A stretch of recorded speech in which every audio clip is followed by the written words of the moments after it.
We need a new system. We need a new society. We need to demand that which may have sounded impossible even a few weeks ago, but is not only realizable, but an imperative necessity.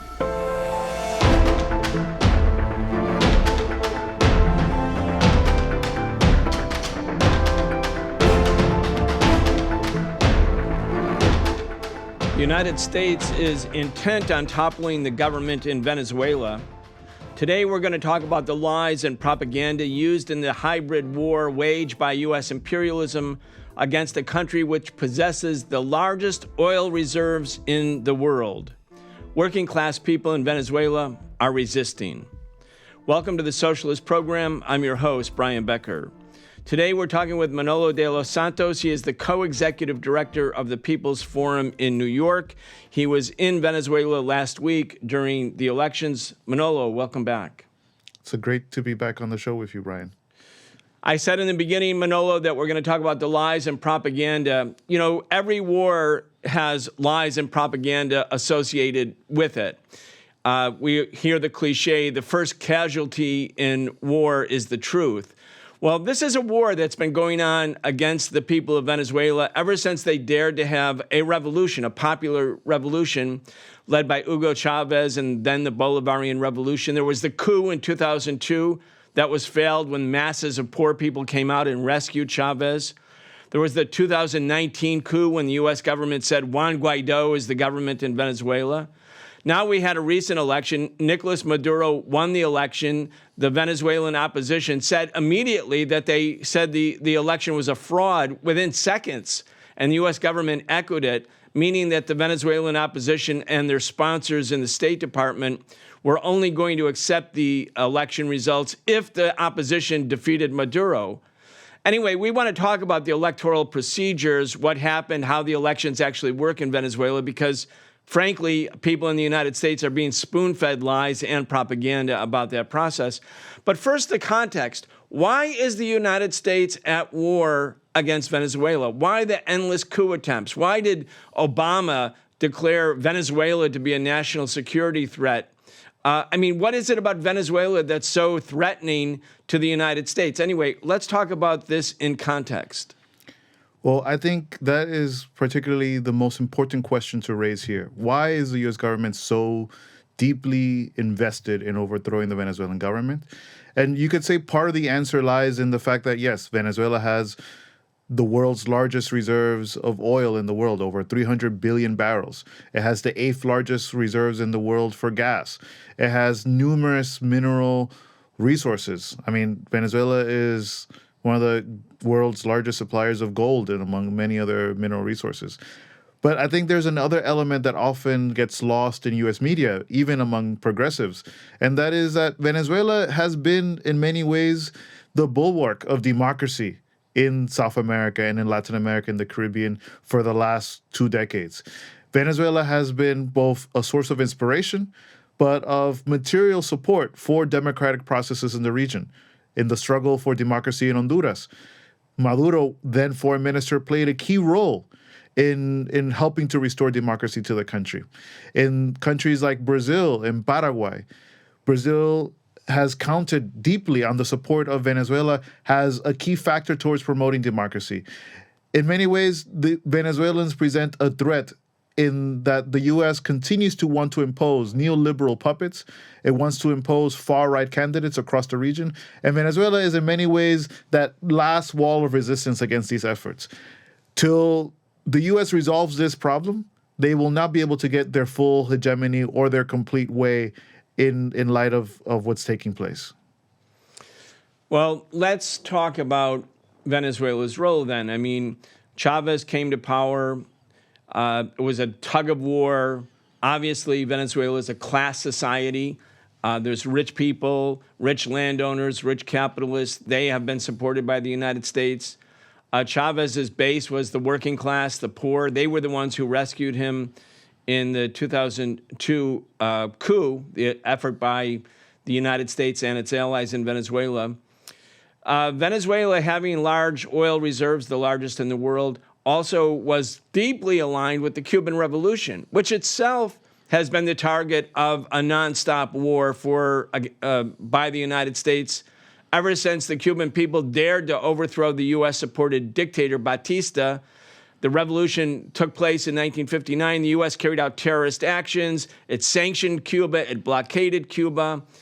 It had the Bay of Pigs invasion. I mean, it's kind of laughable, Manolo, when you think about the U.S. record in destroying democracy, supporting military dictatorships, militarily intervening from Cuba to Brazil to Haiti, all over the Western Hemisphere in Latin America. And then the U.S. says, no, the thing that we care about most is whether or not democratic processes have been allowed to be implemented in Venezuela such that they are valid, open, transparent. I mean, the idea that the U.S. actually cares about democracy when you think of the historical record in Latin America, it's laughable. I mean, like you said, the first victim in a war is truth, and conveniently left out of the narratives of the great corporate media in the United States, but in many parts of the world, is that when we talk about Venezuela today, they seem to conveniently forget not just the last 25 years of coups, of sanctions that have crippled the Venezuelan economy. There's no mention of the mercenary invasions sponsored by the United States. There's no mention of terrorist attacks on the Venezuelan people sponsored by the United States. But even more, there's no conversation about the U.S.'s historical record for over 200 years of constantly meddling in the democratic affairs of the Latin American people and ultimately denying the Latin American people the opportunity to define their own future, their own development, their own path to prosperity. And we're not just talking about 100 years ago, Manolo. I mean, you're from the Dominican Republic. The U.S. Marines invaded in 1965. The U.S. invaded tiny Grenada in 1983. The U.S. invaded Panama in 1989. And again, the invasions, basically the invasion of Cuba with the Bay of Pigs, the war waged by the U.S. government, the Reagan administration, and the Congress against the Sandinistas when they dared to topple the U.S.-backed dictator Somoza. This is the real record. And again, if people think about, and this is the thing that really bugs me, Manolo, is that people say we have to remember the lessons of how the CIA or the U.S. government or the U.S. media lied to us about the war in Iraq prior to the invasion in 2003. We have to remember that they demonized Saddam. They said he had weapons of mass destruction. They queued the whole country up to be ready to tolerate an invasion. And then it turned out to be lies. And everybody says, well, we'll never let that happen again. Yet when the U.S. demonizes Maduro and the Venezuelan government so completely, I mean, you turn on any TV channel, whether it's the liberal MSNBC or the conservative Fox, it's the same message. And that impacts large numbers of people in the United States, including some people who consider themselves liberal or progressive or even some socialists who then go along with the demonization campaign. That's why I think it's so important for people to understand that this, in fact, is a class war, an imperialist war against the people that wants to be free and independent. And also, I think it's important for people to understand, in spite of the sanctions, and again, these are sanctions that carried out by Obama, then Trump, and then Biden, sanctions that impacted the country such that there was a 71% economic contraction between 2012 and 2024 in Venezuela. In spite of that, the working class in Venezuela is standing with the government. They're standing with the Maduro government. Otherwise, there would be no possible way that the election could even be close, much less that Maduro could win. Let's talk about why working class people are standing with Maduro under these circumstances.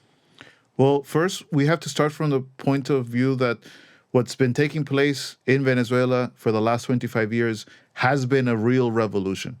It has been a process, a social process by which millions of working people and the peasantry and the indigenous population and the black populations have wrestled to take away power from the bourgeoisie, from the ruling classes, have tried to the best of their abilities to reshape the Venezuelan state to meet their needs. And they have advanced quite greatly from the fact that they refounded the country's constitution. They rewrote the constitution to be one that is accepting of the realities of the country, that meets the needs of the population, that puts the natural resources of the country under popular control, to massive programs of wealth redistribution that go from providing healthcare for the first time to millions of people, to having over 5 million houses built in the last 10 years alone. I say that again, over 5 million homes being built in the last 10 years ago. So there's a lot to defend. But more importantly, I think that for the majority of the Venezuelan population who have lived through these 25 years of revolution and who have lived particularly the last 10 years of crippling sanctions, for them, what's at stake is not a battle between Maduro and Maria Corina Machado, who ultimately they consider to be a U.S. puppet. It's really a battle between the survival and the independence of the nation as a whole versus the interest of Washington. They clearly see Washington as the culprit. They see Washington as the hand behind the violence. They see Washington essentially giving orders to their puppets in Venezuela to make the life of the Venezuelan people more miserable. So if it's a choice between independence and sovereignty and maintaining their dignity for the majority of the Venezuelan people who are immense patriots, there's no debate. There's no question in mind, really. Yeah, I think that's frequently overlooked when people talk about geostrategic politics, or even the war during the Cold War between U.S. imperialism anchoring the other major capitalist powers that were in NATO or in different military alliances with the U.S., and the socialist bloc. It was always considered to be an ideological struggle mainly between pro-capitalist political parties or pro-socialist political parties. But in the case of Cuba, for instance, but I think in many other places, China, Vietnam, Korea in particular, places that have been colonized or semi-colonized, it wasn't only about ideology, it's about independence, it's about sovereignty, it's about self-determination. I mean, this is something that all the people who lived in the colonized world kind of get. They understand this part of the struggle. But I think people in Western countries, in the colonizing powers, they don't get it so much. And I think it's so important what you're saying, that people in Latin America want to be independent. They don't want to be dictated to, which has been the history of Latin America, or the attempted history imposed on Latin America since the Monroe Doctrine. I mean, when you look at the platform or the agenda of the opposition, for most Venezuelan people who read it, whether they consider themselves Chavistas or not, what did they see in it? A call to privatize all public resources, a call to privatize healthcare, a call to privatize education, a call to hand back natural resources to the U.S. Who would that benefit? For them, it's again a question of, do we get to determine our own destiny? Do we get to determine our own future? Or do we allow the U.S. to come back after 25 years and decide everything for us? And I think that ultimately mobilized not just the Chavista base, which counts millions, but even more people to actually come out and support Maduro's candidacy, because ultimately they see it as a candidacy that would protect the interests of the Venezuelan people. Manolo, I'm going to play a clip. It's Donald Trump.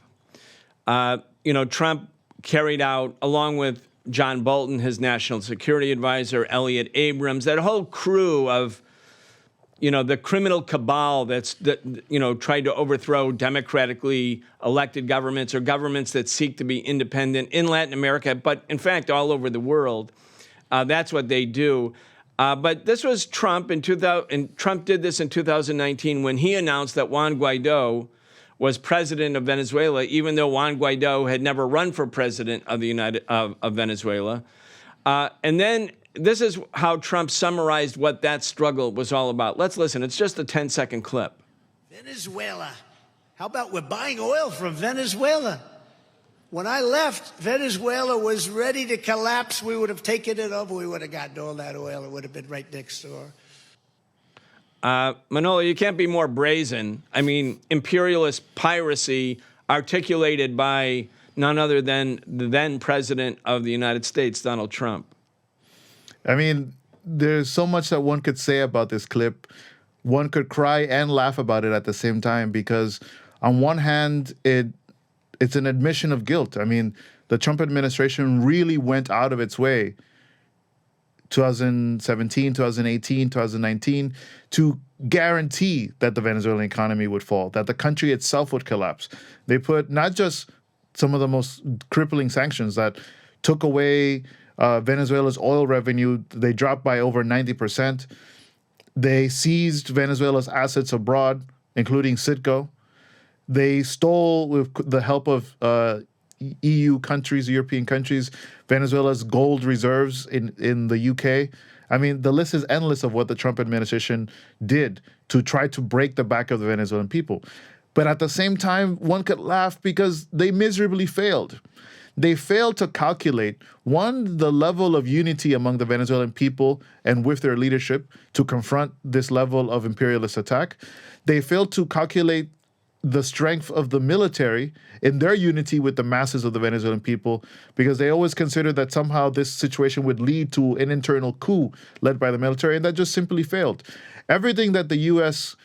put, from their arsenal, from Guaido to the sanctions, to, even supporting a mercenary invasion sponsored by the U.S., all ultimately failed. None of that was capable of bringing the Venezuelan government to heel. None of it was capable of actually forcing them to negotiate away their independence. And here we stand, I would say several administrations later, because this goes back not just to Trump. It goes back to Obama. It goes back to Bush. It even goes back to Clinton. Multiple administrations later, the Venezuelan project still stands. With weaknesses, of course, with contradictions, with many more challenges, but ultimately, the Venezuelans haven't really decided to change their orientation in any way. Yeah, I mean, again, I want people to just think about these numbers. The economic sanctions imposed on Venezuela between 2012 and 2020, those 8 years, the Venezuelan economy contracted by 71%. That's double the economic contraction that the U.S. suffered during what was called the Great Depression in the 1930s. So double that. And that was imposed on the country by U.S. imperialism. Now, the U.S. could go to war against Korea, went to war against Vietnam. We talked about all the invasions in Latin America. The U.S. commits crime after crime after crime. And no one sanctions the United States because sanctions are a weapon that the powerful use against those who have less economic power. It's used by the imperialist world against the formerly colonized or semi-colonized world, against the countries that we now call the global South. The Washington Post had an article that in the recent weeks, Manolo, 60% of low-income countries in the world, 60%, are under the impact of U.S.-sponsored economic sanctions. And sanctions are designed to deprive people of food, of medicine, like in surgeries where people don't have anesthesia. It's designed to deprive people of electricity, so if you live in a hot climate, you won't have air conditioning. Or you live in a city, you won't have electricity. This is what sanctions are. They're like a slow-motion quiet killer. They lack the drama of bombs bursting in air, but they're killers. And this is the weapon used by the U.S. that then turns around and says, oh, we care about democracy. We really only care about whether it's a free and fair and transparent election. I want to play another clip. This is John Bolton, who was Trump's national security advisor in 2019 when the U.S. was then trying to stage the coup. Again, not vis-a-vis the elections, as they did last week in Venezuela, but just announcing that Maduro was no longer the president and they were going to recognize Juan Guaido, who at that time in January 2019, most Venezuelans had never heard of Juan Guaido. Anyway, listen to John Bolton, and then I want to get your comments. I don't know that I agree with you, to be fair, with all due respect. One doesn't have to be brilliant to attempt a coup. I disagree with that. As somebody who has helped plan coup d'etat, not here, but other places, it takes a lot of work, and that's not what he did. When we were talking about what is capable, what you need to do to be able to plan a coup, and you cited your expertise having planned coups. I'm not going to get into the specifics, but successful coups? Well, I wrote about Venezuela in the book, and it turned out not to be successful. Not that we had all that much to do with it, but I saw what it took for an opposition to try and overturn an illegally elected president. That's very interesting, Manolo. You know, the old cliche, success has 1,000 fathers and failure is an orphan. He says that, oh, we didn't have much to do with it. We've done other coups, but it's really an admission. Again, these are people, this is from the horse's mouth about their criminal character. They were supported by the Democrats. They were supported by Biden. Trump, in his efforts to strangle and overthrow the government in Venezuela, was supported by the Democrats. It's not just a Republican thing. So even in their admission of failure, it's also an admission of culpability. And then these same parties turn around and say, yeah, no, it's all about democracy. Anyway, go ahead. I mean, Bolton, who is guilty of organizing multiple coups, you know, brazenly admitting on national television and somehow not being questioned by society is a sign of worry, I would say, really. But, you know, it goes in a long line of coups. I mean, we're not talking about decades ago. We're talking about in this 21st century. Bolton and his cronies are guilty of coups in Haiti, of coups in Honduras, and as recently as a coup in Bolivia in 2019. I mean, this is not a thing of the past. And ultimately, where they have failed, where they consistently fail as coup plotters, as intervening powers, is that they underestimate the power of the people to defend their political projects. They never seem to calculate that there is a vested interest by the masses of people, not just in Venezuela, but throughout Latin America, in defending their livelihoods, in defending the right of their children to go to school every morning, the right of their families to eat well, despite everything. They don't seem to understand this. And I think it's problematic now when they continue to simply reuse the same tactics, the same failed coup plots that never worked in the past, and they seem to think will somehow work now. They want to impose a Guaido 2.0 with Edmundo Gonzalez now, and a ridiculous replay that ultimately may get the recognition of a few powers in Europe, but the majority of the world, I would say, has changed in the last few years. Most of the world refuses to sort of buy into the U.S.'s silly coup plotting tactics and politics. You know, the sanctions are designed to carry out regime change. The idea is if you make enough people suffer, in the words of Henry Kissinger, if you make the economy scream, and he was talking about Chile between 1970 and 73, when the Chilean people came to the polls and elected a socialist government, the Popular Unity government led by Salvador Allende, a well-known socialist. There was a plurality voted for the socialists, but within the working class in Chile, it was probably 80% of the people who were in the working class voted for the Popular Unity slate for Allende. So the U.S. then, recognizing that the socialists were winning the election, decided to destroy the government in spite of that. And so they organized economic sanctions, creating hardship with the middle class. You know, that seems similar to what's going on in Venezuela. People became discontented. They started to have anti-government protests. There were this famous pots and pans demonstrations. And then at a certain point, when they felt the country had been softened up and that there were political fractures based on economic suffering, the CIA, the Pentagon, and the Chilean military led by Pinochet, they moved in for the kill. And that's another thing about this, Manolo. I mean, there's so many elements that need to be discussed. When we say coup, coup, coup, it sounds kind of like, oh, a president was toppled. No, a coup under these circumstances is a far-reaching counter-revolution, and tens of thousands of people are then slaughtered. It's not a return to normal democracy. It's a return to counter-revolutionary mass violence, and that's precisely what happened in the case of Chile. Again, we're coming up on the September 11th anniversary, 51 years ago. It'll be 51 years, in September of this year. That's all part of this. The people in Latin America know about this. Americans have a short memory or no memory when it comes to U.S. foreign policy, but people in Latin America certainly don't forget this. I mean, as a Latin American, I would say that for our people, the wounds of the period of the 60s, of the 70s and 80s, of the U.S.-sponsored dictatorships is quite vivid. Those wounds are still open.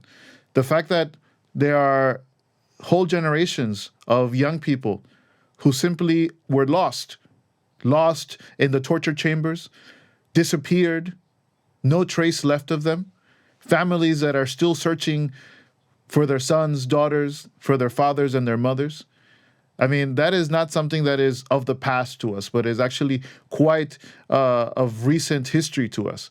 But the reality is that when it comes to Venezuela, their project of organizing a coup ultimately failed because they could not count on the military to overthrow the Maduro government. In fact, the military historically in Venezuela has played a progressive role. In fact, it's been the patriotic army that inherits the legacy of Simón Bolívar, which for Latin Americans and the Venezuelan people in particular is the father of the independence movement of Latin America.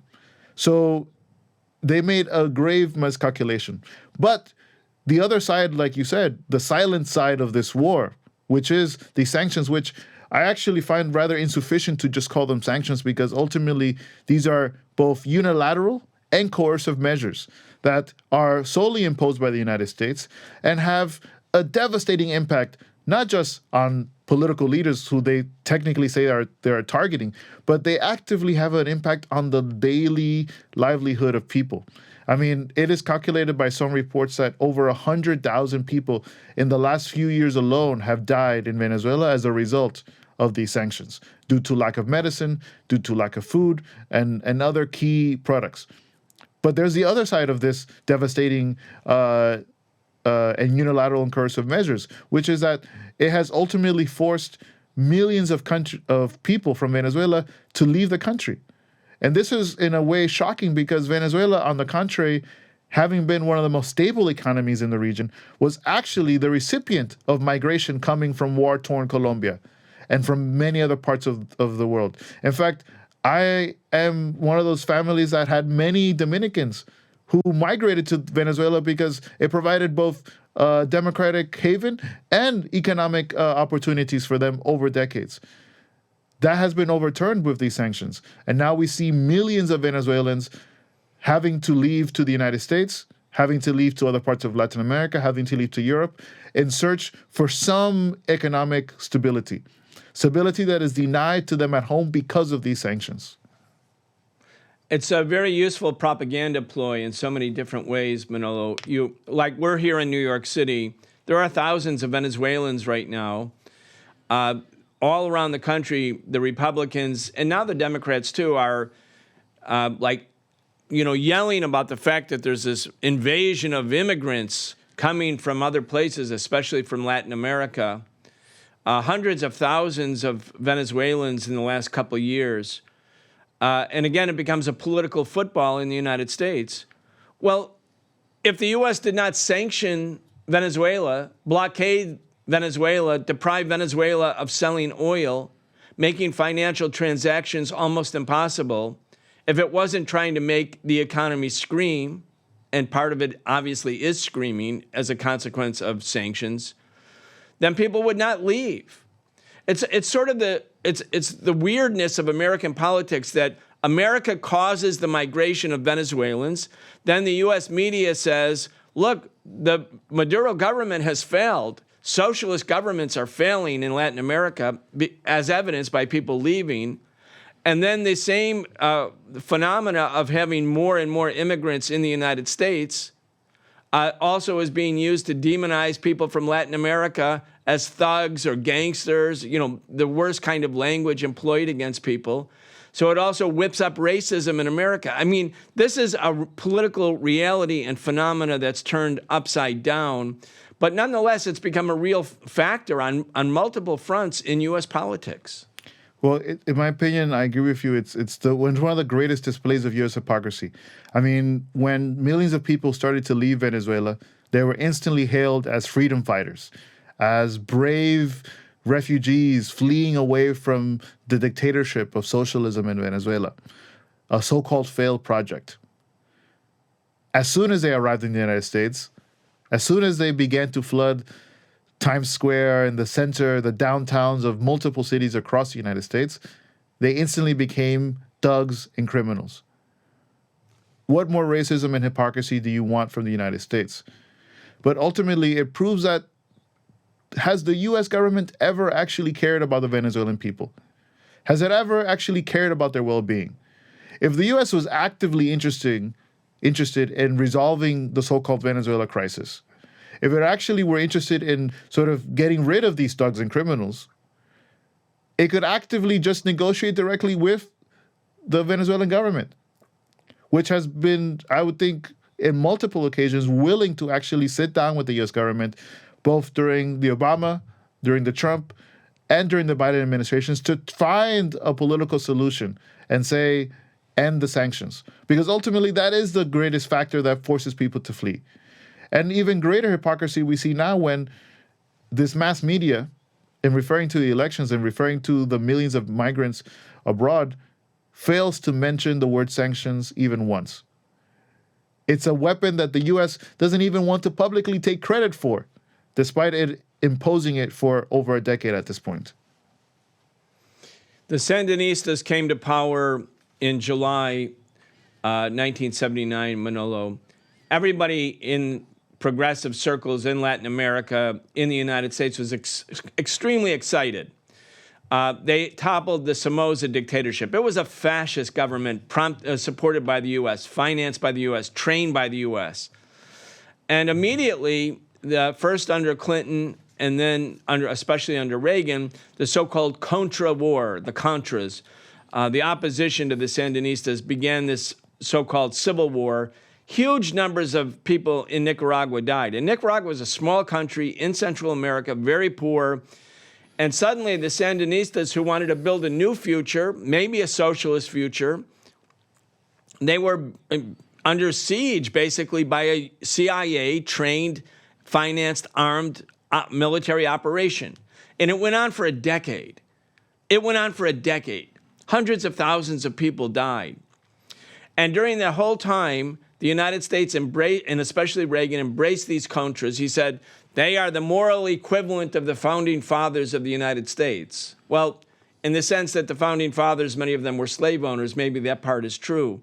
But my point is that having financed the Contras, ultimately, they also insisted that the Sandinistas have an election, and a part of the Nicaraguan population voted against the Sandinistas because, frankly, they just thought, this war will never end. The only way we can end the war, this war that's killed so many of our family members, is to basically cry uncle and allow a non-Sandinista government to come into power. So the Sandinistas then left the government, but later, under the U.S. puppet regime, things became so bad that the Sandinistas were reelected to the government, and immediately the U.S. went to war again against the Sandinistas, which shows, again, another example, an important contemporary example, that it's not about democracy. I want people to just think about this. Democracy is a pretext. If the U.S. wins the election, then they think it's good. But if the U.S., if the opponents of the United States win the election, then the U.S. says the elections don't matter, like in the case of Chile, or in the case now of Venezuela last week. Again, this is the reality. This was the reality for the people of Nicaragua. And yet, and as you have said, and this is the part in a way that's mind-blowing, even though the Nicaraguan people have gone through so much, just the way the Venezuelans have or the Cubans have, they haven't stopped fighting. They want to be independent. And that's why the Sandinistas are still the government in Nicaragua. I mean, the example of what happened to Nicaragua is profoundly telling for the peoples of Latin America. Because like you said, the Nicaraguan people were submitted through a war, through hunger, through war, through violence, terrorist attacks, deprivation of all sorts. And were brought into an election in which, could you say they were fair elections in the sense that they could be developed under peace? Absolutely not. And I think that the U.S. essentially attempted to reach a similar scenario now with Venezuela for these elections on July 28th. They wanted the elections to take place under a scenario of violence, of fear, of threats that would, in a sense, blackmail the Venezuelan people to voting in the interest of the United States. But I think the Venezuelan people, precisely have learned from the histories of their counterparts in Latin America. They have studied deeply what happened in Nicaragua during the 1980s. They've studied deeply what happened in Haiti under Aristide. And they've learned that ultimately the only weapon they have to face an enemy greater than them in material wealth and in technology and in military capacity is the unity of their project. Only it is through unity that the Venezuelan people understand that they can defend themselves.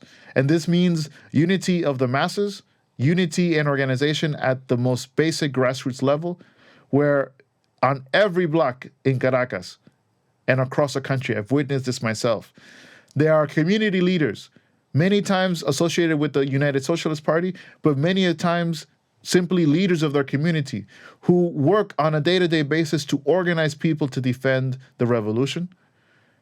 But it goes also into the unity of the masses, of these masses of people, of working people and peasantry who believe in the project, who work side by side with the military, who are in many ways their children, their sons, their brothers, their fathers, who consistently come to the defense of the country together. The fact that this unity hasn't been broken is ultimately where the U.S. continues to fail time and time again. One of the important parts of the Bolivarian Revolution was the aid and assistance it brought to Cuba. And I want to talk a little bit about Cuba, Manolo. And you and I have both done a lot of work in solidarity with the people of Cuba.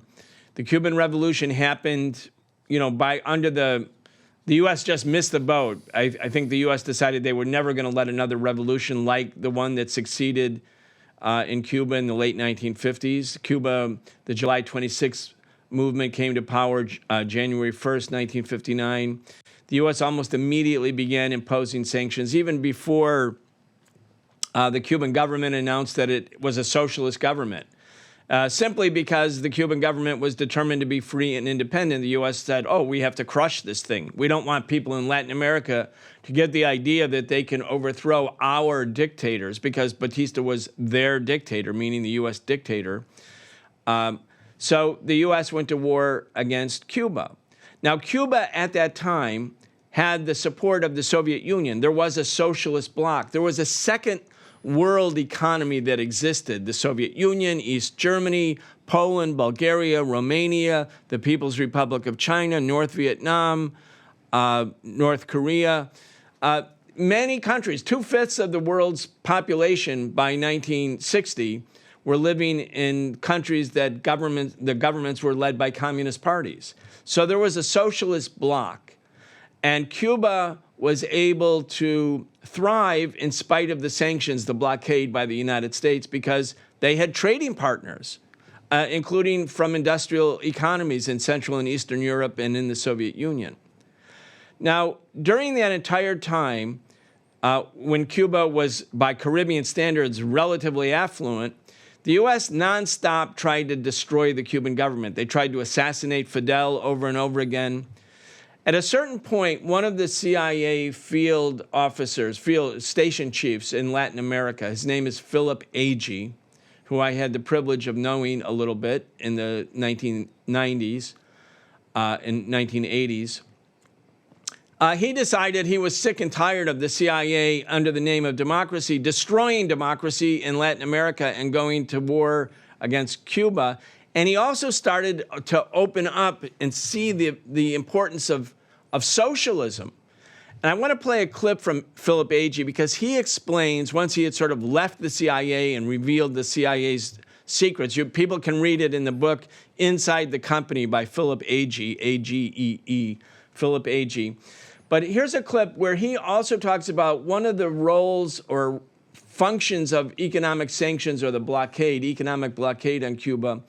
It's not only to topple the government, which is the ultimate goal, but also to make sure that the Cuban socialist project never succeeded to its maximum possibilities, because then other people in Latin America in particular would think like, oh, socialism is just way better for us than capitalism, or the capitalism under the imposition of imperialist economies. Anyway, I want to play this short clip. It's about a minute long. It's Philip Agee. And then, because he talks about what the U.S. is actually trying to do with the sanctions in addition to toppling the government. And then I want to get your comments. Cuba has more doctors and more teachers per capita than any country in the world. And they have succeeded in these areas, and it's all state supported, which means people don't have to put money out for the medical care or for, they of course pay the cost indirectly as a whole society, but they don't have to pay the bill in the hospital and so forth. And so that cannot be allowed to stand. It's a very bad example for the United States and for all the third world people in the United States. After all, we're becoming a third world country very fast, if not already, you know. Not already, yeah. And so there's a very large mass of people out there who can look at Cuba and say, well, if they can do it, and on a per capita income of $2,000, $2,500 a year, where ours is $22,500 a year, what's wrong with our system? I mean, maybe we ought to consider an alternative. That's why Nicaragua, Sandinista Nicaragua, had to be destroyed. Exactly. They were a bad example, and that's why Grenada had to be destroyed, because any movement that comes to power with the idea of providing for all the people and of escaping the control of the United States and its economy, let's say the corporations and so forth, then that is bad news here in the United States in the upper circles of power. You know, Manolo, he's so honest, he's so truthful. It's a government and an economy that takes care of the needs of all the people, also known as socialism, is a bad example. And it's interesting what Agee said, not only for people in Latin America. This was obviously the 1990s. He says $22,500 is the average income. That was many decades ago. But he says it's going to be a bad example for poor people in the United States, because they'll think, oh, yeah, socialism is way better than our current system because we can't go to the doctor. Go ahead. I mean, I would go further. I mean, not only does the U.S. want to destroy any political references that a model that people can actually look at, not just are in the third world, but also in the first world. But it's the fact that in cases like Venezuela, not only did they raise the standard of living dramatically. I mean, Venezuela by 2012, 2013 had the highest minimum wage in all of the region. It had achieved levels of economic growth beyond most people's imaginations. And it had brought and lifted millions of people out of poverty. But the greater threat of what Venezuela represented was that they sought to not export revolution, but to share a model of development with the rest of Latin America and the rest of the third world. I mean, the fact that Venezuela, led by Hugo Chavez, defeated the U.S. project of wanting to impose a free trade agreement in 2005 that would have covered all of Latin America, not just North America, basically sent shudders through Washington.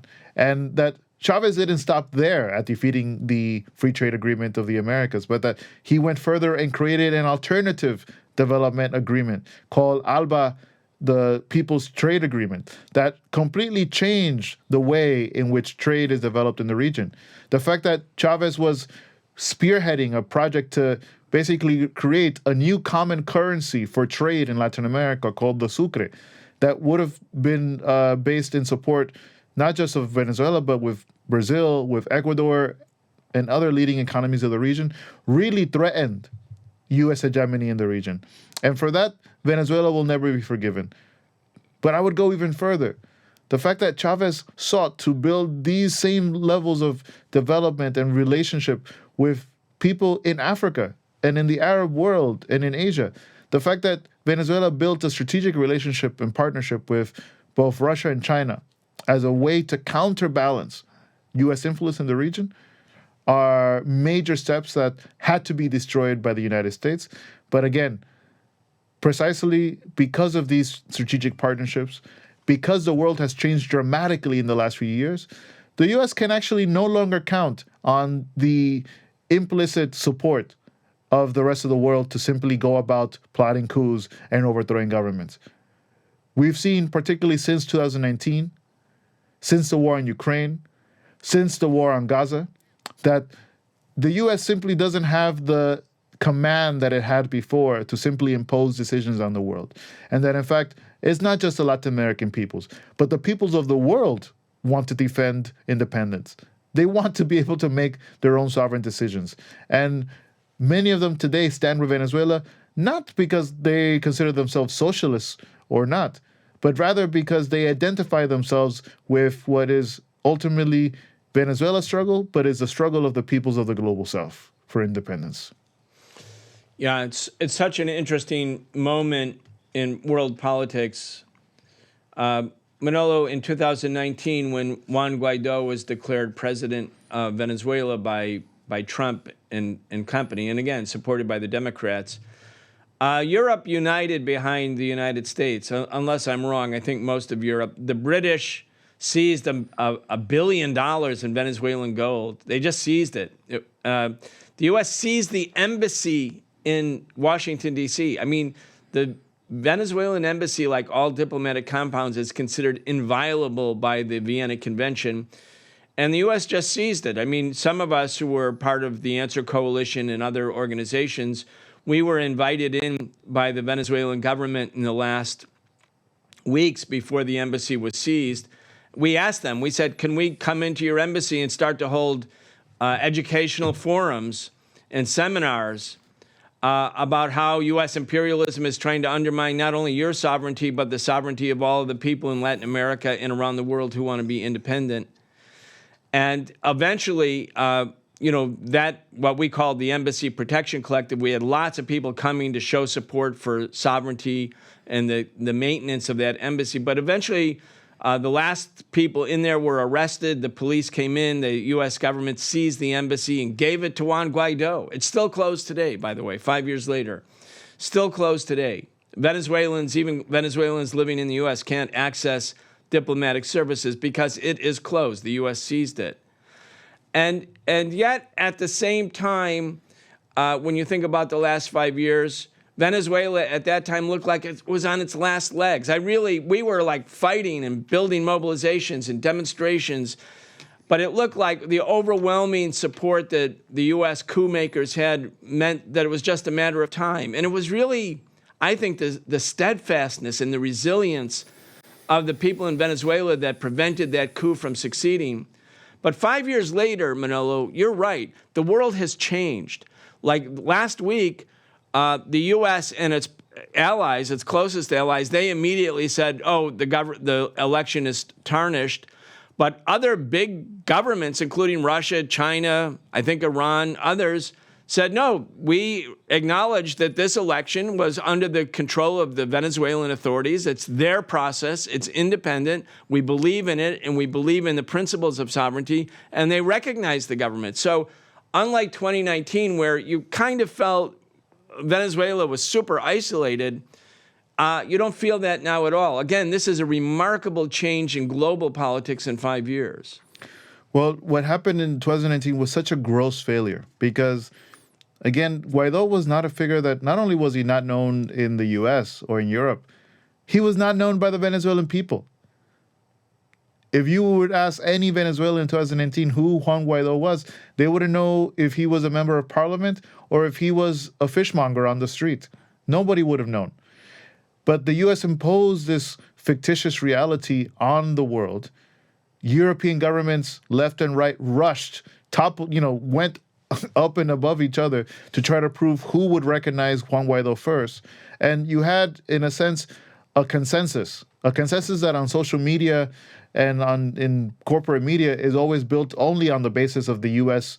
and Europe making any decision, ultimately proved to be quite wrong. I mean, in reality, the government of Maduro never ceased to control the country. The administration of public services, of the most basic processes in Venezuela continued to take place under the Maduro administration. And very carefully and very slowly, but of course not publicly, most of the governments in Europe that had recognized Guaidó slowly began to take their position back and began to negotiate and talk directly with Maduro. I mean, whenever they had issues, consular issues with their own citizens in Venezuela, the question of businesses, of property rights, who were they going to call? A fictitious embassy that had no capacity to move anything on the ground? Or were they going to end up talking to Maduro and his government? And I think at this point, very few countries around the world, even in Europe, are so willing to simply walk into this U.S. farce, into this U.S. trap again. Because what would it lead? Do they want 6 more years of a false government with whom they cannot negotiate or deal with in reality? And also that at this point, after the Guaidó debacle, a Guaidó who has ended up basically living in exile in the U.S. with millions of dollars stolen from the public monies of the Venezuelan people, what is there to say of that failed tactic? Nothing. Nothing came out of it. And Maduro is still there. So I think at this point, the positions that countries like Brazil, Mexico, and Colombia are taking, which is ultimately it's the Venezuelan authorities who have to determine the results of the election. Let the Venezuelan Supreme Court make its final review and audit of these elections, and then the Latin American countries and the rest of the world can make its declarations. But, a U.S. attempt to even force a vote in the OAS, an institution, the Organization of American States, which is for most of the Latin American people simply considered a ministry of colonies where they enforce and push their decisions, even that vote failed because no one really wants to take on 6 more years of a failed tactic forced by the U.S. Well, I want to get your opinion as we're starting to move towards the finish here, Manolo. Right after the election results came out, like within minutes, the opposition that had lost, the Maduro had 51% of the vote. They had 44%. They immediately said, we won. This is fraud. The U.S. said the same thing. The State Department, I think it was Blinken, issued a statement saying they believed the opposition won or they were committed to that. But, you could see a change in tone in the last days where instead of them recognizing the failed candidate of the opposition, their favored puppet in the Venezuelan elections, they seem to be fudging a little bit. Uncertainty. I mean, the U.S. is in an interesting position geostrategically. Netanyahu is, determined to have a regional war in the Middle East that'll draw in the United States. The U.S. is fighting a proxy war in Ukraine against Russia. The elections are coming up. Biden had just decided to withdraw because his campaign would have been a complete and utter failure. Big parts of the global South are wanting to join BRICS, Brazil, Russia, India, China, South Africa, and now an expanded BRICS. And I think that will also include Venezuela and does include Venezuela. I mean, the U.S. has got its hands full. I mean, at the same time, they're preparing for major power conflict. Americans' tax dollars, almost $1 trillion a year, are going in preparation for a major power conflict, probably with China in the Pacific. This is how insane the U.S. policy is. But when you think of all of the problems of U.S. empire, and I'm not one of the people who thinks the U.S. empire is in this fateful moment of decline. I think it's filled and racked with contradictions. But its hands are full right now. And it seems to me that the resilience, the steadfastness, and the outpouring of support for the Maduro government means that their efforts here, it's not a completely finished process, but it seems to me that this effort for a coup against the Maduro government in Venezuela has, in many ways, we can say it has failed. Do you agree? It has completely failed. But I want to start by clarifying. The polls in Venezuela hadn't even closed when the opposition, and Brian Nichols for the State Department were already making declarations that there was fraud and that the tallies and the acts had to be published and making demands on the Venezuelan authorities. The polls hadn't even closed. And immediately the U.S. set into motion another failed plan, which is that not only would they call into question the validity of the elections, they would immediately cry fraud. They would get their mass media and some of their neoliberal puppets in Latin America to join along with them in crying fraud. But they would initiate a series of violent clashes on the street that would seek, A, to attack voting centers where voting material was still being held, and to attack leaders of the grassroots communes and leaders of the United Socialist Party. I mean, in a matter of 24 hours, over 3,000 leaders of the United Socialist Party at the grassroots level were being targeted by these violent mobs of the far right, sponsored by the United States. None of us can think that this was simply coincidence. It was a prepared plan, but a plan that failed because immediately both the military in Venezuela acted to defend the revolution, but also the masses sprung into action. I mean, Venezuela has been seeing for the last week mobilization after mobilization after mobilization. Millions of people marching in the streets, not just in Caracas, but across the country. This is not just a show of strength, but it's a wake-up call, I think, to the United States that they do not hold sway inside the country. They cannot really determine the fate of what takes place next in Venezuela. But even greater, I think they've realized that they have incompetent puppets inside Venezuela, that the opposition that they have been stoking for the last 25 years has failed at every step of the way.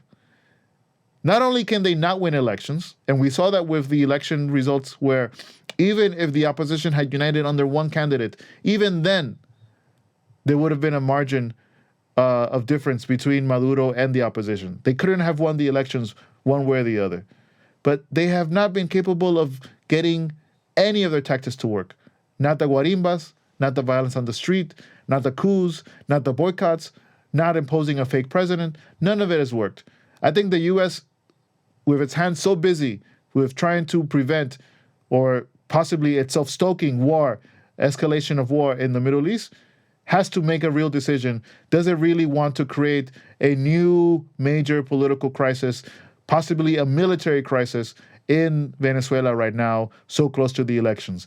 Do they really want to create a crisis where millions of more Venezuelans are forced to flee their country and arrive at the steps of the United States just right in November before the elections? I think they've had to think through, is this really the way to go? And I want to make one final point, Manolo, and then I'll give you the last word. If anyone studies revolution, all revolutions, whether they're bourgeois revolutions, socialist revolutions, whatever, if you go starting with the British Revolution in the 17th century or the French Revolution that started in 1789, the Haitian Revolution that was victorious in 1804, the Bolivarian revolutions for Latin American independence, the Mexican Revolution, the revolutions in 1848, the Russian Revolution in 1917, the Chinese Revolution, wherever it is. If you look at the last couple of hundred years, wherever there is revolution, there is also an effort at counter-revolution. And in our modern era, the source of counter-revolution is nurtured, financed, armed, prepared by foreign powers, in particular by U.S. imperialism. And the reason that a revolution can succeed in the face of counter-revolution is, one, does it have popular support from popular masses, especially from the working class or the peasantry? And two, are people prepared to fight? And three, does it have a military force loyal to the revolution that's capable of doing battle with the counter-revolution? I'm saying this because I want people to remember this in a historical way and having some historical context. What the U.S. government will say when the Venezuelan government tries to defend itself from the counter-revolution that the U.S. is fostering and employing all kinds of violence, like the violence that you just talked about, where thousands of people associated with the Maduro government or the PSUV are targeted. If the Venezuelans use force to defend themselves against the counter-revolutionaries force, then they are again demonized. And I think it's a matter, especially for people who say that they are socialists, that you're either with the revolution or you're with the counter-revolution at a certain point.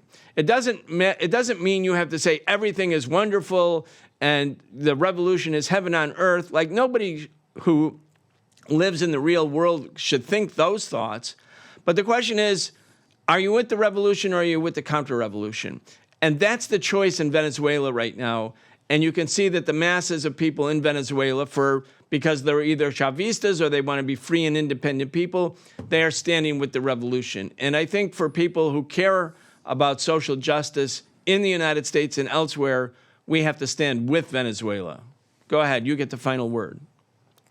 Well, in the light of that counter-revolution, which I think you perfectly described, I think the Venezuelan people have realized that the only way to defend the revolution at this point is to defend it with everything they have, including arms. They are not willing to be pacifists in the light of all the threats and all the resources that the U.S. government is putting to overthrow their political and revolutionary project. They are willing to defend it with arms. They are willing to defend it with everything they have. They are willing to put their bodies on the line to defend the gains of these last 25 years of revolution. And whether the U.S. ultimately comes to terms with it or not, whether the opposition in Venezuela ultimately realizes that it has no path forward, the Venezuelan people are clear about where they go next. And when President Maduro takes office again in January of 2025, it will be the result of this massive outpouring in defense of the revolution, but ultimately in the belief that only Maduro and a socialist government can provide stability and prosperity and well-being for the majority of people who want simply to live a better life. Right. So our message has to be that the U.S. should stay out of Venezuela, have its hands off Venezuela. Only Venezuelans can determine the destiny of Venezuela. Manolo, thank you so much for joining the Socialist Program. Thank you, Brian.